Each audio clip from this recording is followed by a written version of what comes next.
আমি তোমাদের এখান থেকে বের করে নিয়ে যাব। আমার বজরংবলীর ওপর আমার পুরো বিশ্বাস আছে, উনি আমাকে কিছুতেই হেরে যেতে দেবেন না। কি রে, কি এত ভাবছিস? একবার বর্ডার পার হয়ে গেলে না, তো স্বামীও কিছু করতে পারবে না। সে তুই যতই ওই নিশান রাখ। মিনাবাই, এনজিও থেকে দুজন লোক এসেছে।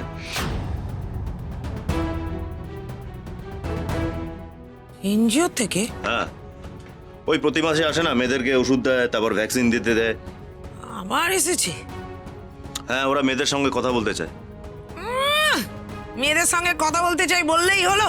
মেয়েদের সঙ্গে কথা বলতে হলে আগে আমার সঙ্গে কথা বলতে হবে। এই প্রত্যেক মাসে হয়েছে এক জ্বালা। এই চল তো, চল চল।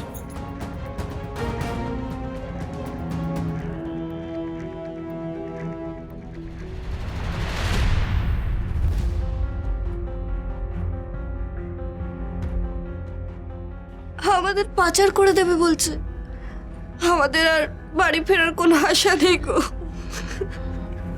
তোমরা চিন্তা করো না, আমি তো বারবার বলছি আমি তোমাদের এখান থেকে বের করে নিয়ে যাব।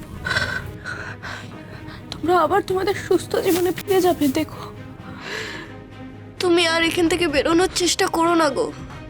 কাল তো কত চেষ্টা করলে, পারলে না তো। উল্টে উল্টে আমাদের জন্য তোমাকে এত মারধর খেতে হলো।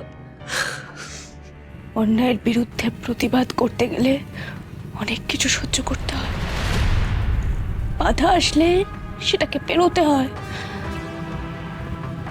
আমার বজরংবলীর ওপর আমার পুরো বিশ্বাস আছে, উনি আমাকে কিছুতেই হেরে যেতে দেবেন না। তুমি এত মনের জোর কোথা থেকে পাও গো?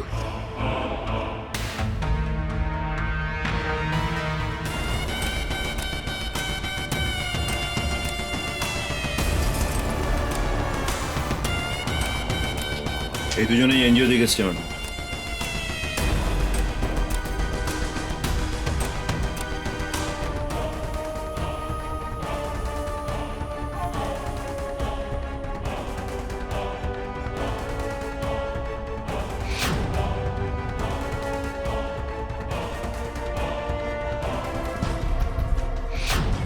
কি বলছো কি বাবলুদা?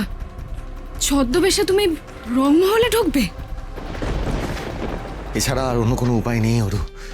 আশির খোঁজ করতে আমাকে ওখানে আরেকবার যেতেই হবে। আমি খুব ভালো করে বুঝতে পারছি ওরা আশিকে কোনো গোপন ঘরে ওর মুখ হাত পা বেঁধে ওকে আটকে রেখেছে। আশি যে এখন কি অবস্থায় আছে ওখানে আমি কিছুই বুঝতে পারছি না।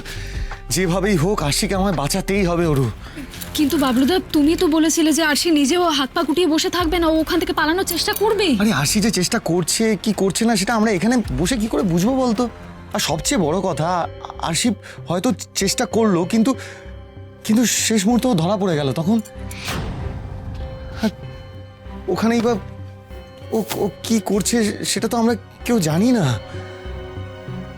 হয়তো সেই জন্যে মিনাবাই আরো আরো ক্ষেপে গেছে। আশি যদি সত্যি ধরা পড়ে গিয়ে থাকে তাহলে মিনাবাই যে কতটা সাংঘাতিক হতে পারে সেটা তুই বুঝতে পারছিস সরু?